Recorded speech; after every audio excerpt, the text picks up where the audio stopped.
Dear colleagues, we begin the briefing. The topic is Ukrainian organizations of Australia and development of relations between Ukraine and Australia. And we'll listen to Peter Shmigel, who is a referent on foreign affairs of the Union of Ukrainian Organizations of Australia. I invite you. Thank you very much. First of all, I would like to apologize that I don't have the chair, who is Stefan had to leave to Australia. It's a pity he's not here. I would like to tell you a little bit about the reasons of why Australian delegation came to Ukraine, what we did, what we understood, and I will be happy to answer your questions. I will start with this. Relations between Australia and Ukraine on the highest level since the beginning of independence in the 90s because of a tragic event with MH17 and relations and because of events related to Maidan and new government, and those relations went up. They are on a higher level. But the relations between countries or on the state level or on other levels are not taking place automatically. We have to take care of that. We need to invest in those relations to have some benefits from them. In that sense, there are four reasons for us to develop those relations. How? First of all, since yesterday or since Monday, officially there is in Kiev Australian ambassador. Probably you know that between G20 countries, Australia was the only one which did not have an ambassador in Ukraine. That situation is fixed, corrected because of activities of Ukraine diaspora in Australia, and because of those tragic and hopeful events, Australia did correct a decision that now we have Dr. Abbott. He's a very dedicated person. He was in Ukraine related to MH17. He participated in investigation, and now he decided where to be an ambassador. And so he decided to be an ambassador in Kiev. That's why on Friday evening we organized a Fodaka reception. A number of people came from cabinet of ministers, journalists, and MPs, and civic activists, or even people who came from ATO, from the front. So to show to Doug that the breadth of Ukrainian society, to give him some instructions with whom he can work and to develop relations between Australia and Ukraine. Ukraine is, though which are physically, geographically far away, but as to values we are connected. Secondly, we came to your government, to Ukrainian government, with some business. And I'll explain that to you. Relations are taking place not only on the level of state of governments, but on the level of people. Union of Australian organizations in Australia. That's our diaspora in Australia. We have some plans how to cooperate with civic sector in Ukraine. Sector which key sector which is inclined to democratic process and to economic development of Ukraine.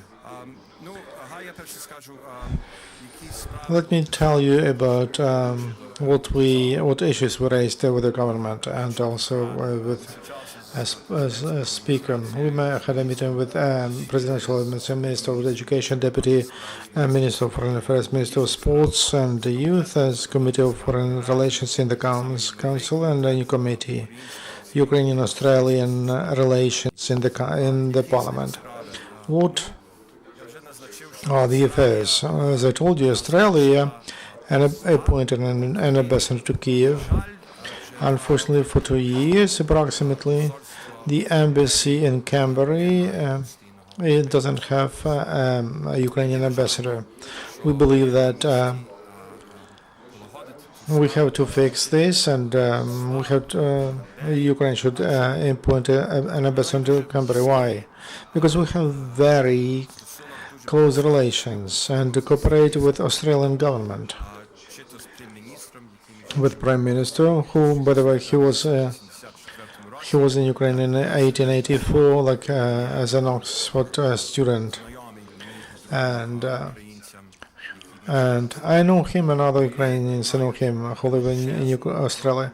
They have a goodwill, a great will as to modern Ukraine, Australian government, and they showed that in the comments of our Prime Minister, who clearly condemned Putin and also attack on Eastern Ukraine, when other leaders of the state of other countries they had. Used the different expressions. They held sanctions, and new sanctions are introduced since today, and they help. So the door is open for the discussion about lethal assistance. But for Australia to help more, for Australia to do more for Ukraine, we need to have so-called relations on the same level. So it means that to have a Ukrainian ambassador in Canberra, in Australia, and it will be very helpful to have to develop cooperation and to. So we discussed this with the government, and the other issue of visa regime. When I come to Ukraine or someone else from Australia, when we come to Ukraine, we are under the regime which is more or less has not changed from Soviet times. I have to get a letter of invitation. I have to show my bank accounts and a number of other administrative and bureaucratic requirements. When Ukraine is facing a question, an issue of human relations, investments from the West, everything which will be needed to solve the crisis, it doesn't encourage Australian businessmen or some other businessmen to be under this regime. So, with Ukrainian government, we ask no visa regime. And I know that there are people here who support that proposal. And Hanna Hopko, including she runs the committee on in the parliament of the Committee on Foreign Relations. And other things, maybe you know, maybe you read this week in Kyiv Post, that Ukraine in World Trade Organization will have a case, and on packaging of tobacco. That is what is left from the previous administration. And although people recognize that there is no sense in that court proceeding, and that court process doesn't help to develop relations as to thinking in Australia over the issue of a broader assistance. Also raised the issue of information. And as you know, journalists, there is information warfare around in Australia, far away. The population of for 2 million people, Russian Federation and Putin, probably the $5 million a year they invest in information warfare. First, there is a contract between Russia Today and the main cable station of TV, Foxtel, $2 million to cover Russia Today in Australia. As an addition, about $2 million a year contract to have additional part 2 times a year in our newspapers and social networks, probably were very professional in a disciplined manner all trolls, different trolls work in Ukrainian social networks. Again, public opinion is very important for the government in Australia and for the government in Canada and in the US, well, name yourself. When we don't provide facts, when we don't show objective situation about the war and the reasons on one side, and on the other side also we have to show to the world that they should look at Ukraine not only through military prism, but also as a place where there will be great opportunities and a very good future in some time. For example, when there is a question of investments, there are Australian businessmen who are interested in Ukraine. That exists. It's not on the map because of tragic and hopeful events. But anyways, they would like to be convinced that there is some future here. And we have to develop that, including using mass media and communication information. So one thing is reforms. The other thing is communication. Communication about reforms and for people to understand in Ukraine and also abroad with other stakeholders and other governments. And finally, youth exchange. We discussed it with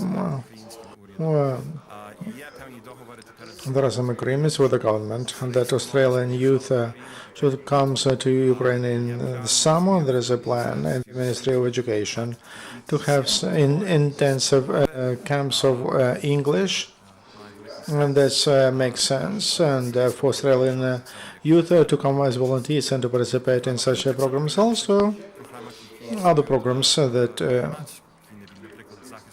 like defense of patriots. There are young Australians who would like would be happy to come to Ukraine and to work in such programs.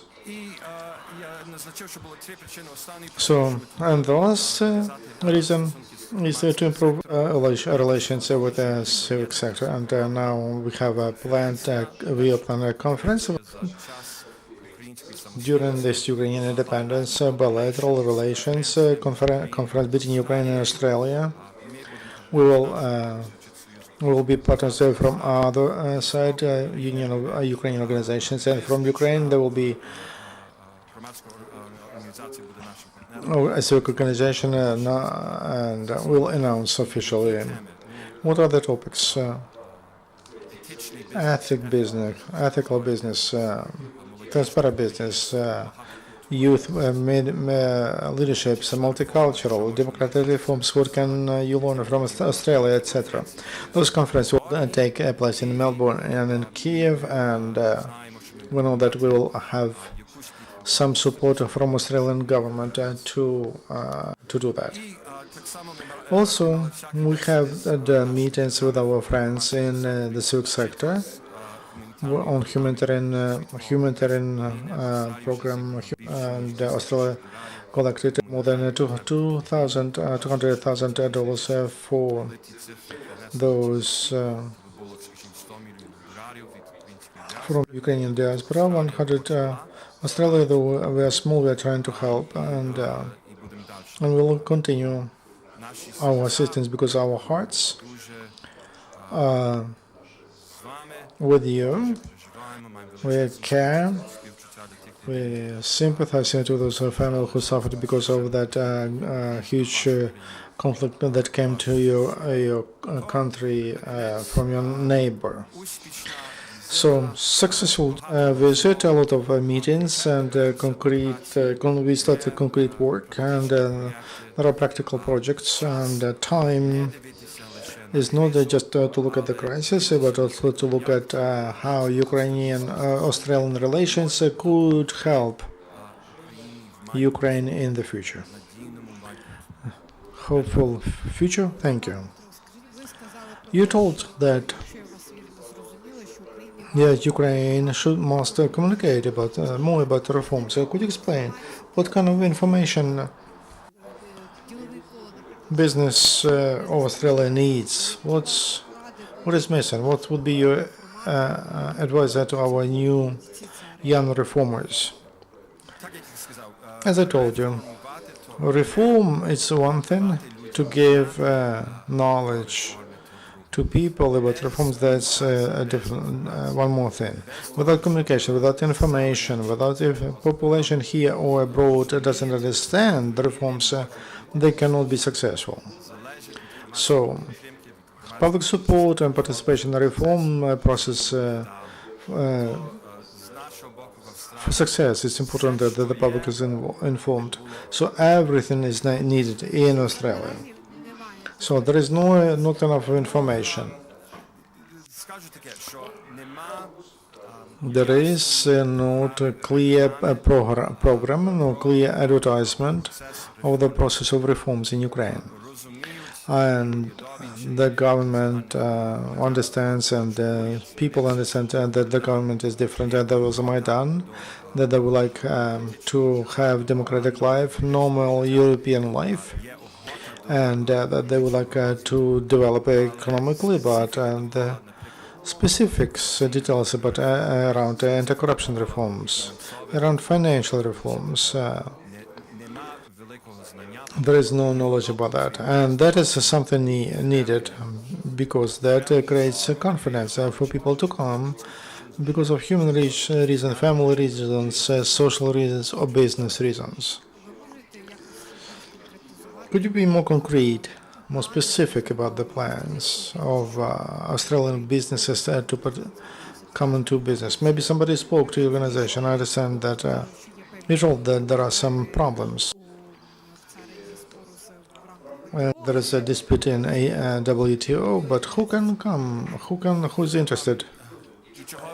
And why to organize a conference on relations? Political business process. Nothing will happen until there is nothing on the plan, on the calendar. There should be sign on the calendar for business opportunities. I speak about transparent business opportunities. Australia, what can we be proud of? A low corruption. It almost doesn't exist in political process or business. We have very transparent relations business. We have the best chance for competition. More transparent and the better chance. So, who would be interested in new markets? Of course, your problem and is happiness for others. Ukrainian export to Australia because of your labor. More and more people are interested in that. Many times we told this week about fashion. In Australia, in Sydney and Borneo, we have fashion weeks. They're very developed and lots have a great appetite for good, new, interesting fashion. And what can you be proud of? There was just a Ukrainian Fashion Week. It just ended, and it's on the national level, international level. So, more traditional markets. Appetite for meat in Ukraine went up by 80% during the last 5 years because of middle class, etc. One of the biggest exporters of meat, that is export world and Russia, and introduced a regime of counter sanctions against Australia, and they prohibit Australian meat. Okay, this is an interesting opportunity to sell Australian meat in Ukraine. Probably you know that when your president was in Australia, at the invitation of Australian government, and we participated in that, they spoke about a trade with uranium. You know that you have to provide your energy sector, and uranium is one of the biggest potential exports from Australia, as I understand. Australian government made an announcement, and now we produce the whole process and how it will look like, and very soon probably officially they will discuss that. So 3 examples right away: fashion, meat, uranium. These are very big markets. You told that Russia is working systemically on the counter propaganda in Australia. As I understand, on main TV channels, and they are present. Ukraine doesn't have such financial resources, and can you, as an organization, can you help Ukrainian media to get to your market, for them to deliver their opinion in a systemic fashion? Because we don't have such financial opportunities. What can you offer? Very good question. And please understand me. We don't suggest Ukraine to take money from the war and to advertise or communicate in Australia. That information warfare is important. We understand priorities of the government and of the population in Ukraine. There are other ways. For example, sometimes when Ukraine looks at the diaspora and Ukraine sees what? Money. And see that maybe here they can help, or you can mobilize here in this project. You have to think differently. Think about human resources. People of Ukrainian origin, they live in Australia and America and Canada and all over the world.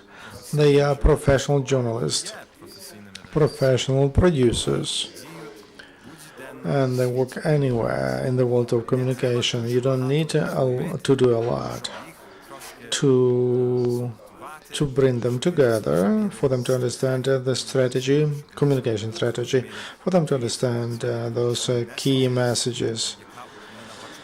What Ukraine would like to deliver to the world, to get support from Americans, from Australians, from anywhere, anyone. So what do we expect from your government and that strategy, that direction? What is the most important for you, for us, to communicate around what? What we can participate as communication professionals. Thank you. Colleagues, do you have questions? No? Okay, Petro, thank you very much, and I hope that our people, our public servants, they heard you, and there will be some sense from that cooperation. Thank you very much. Thank you.